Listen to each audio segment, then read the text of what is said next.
তো আমার পেছনে মহারাজ রয়েছে, তার পেছনে পৌশালিদি, পেছনে অভ্রদাও রয়েছে। আমরা সবাই হাফ টাইম রিভিউ করতে বেরিয়েছি। অতীন্দ্রতে আজকে কে কে নেই, ওই যে অভ্রদা রয়েছে। তো অভ্রদা বলো কেমন লাগছে, হাফ টাইম অব্দি কেমন লাগছে? বেশ ভালো লাগছে।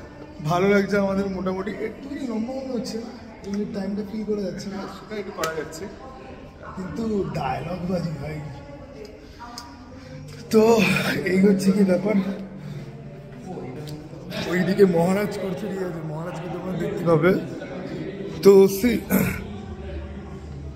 ডায়ালগ হেভি একটা সিনেমা, প্রচুর ডায়ালগ রয়েছে, প্রচুর ভালো ভালো সিন রয়েছে।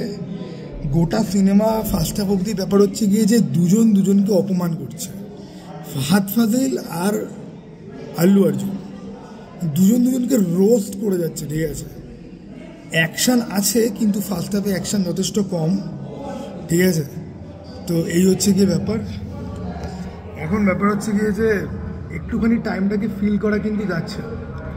তা বাদ দিয়ে গান তো আমার তো জঘন্যই লেগেছে, কিন্তু এখনও অবধি যা যা হচ্ছে এন্টারটেনিং। এবার দেখা যাক যে সেকেন্ড হাফটা কী হয়, কারণ সেকেন্ড হাফটা কিন্তু ঝুল হওয়ার কিন্তু ওয়েল, ফার্স্ট হাফ যত অবধি হয়েছে সেকেন্ড হাফ হয়তো ঝুল খাবে না, বাট দেখা যাক কী হয়। ওকে।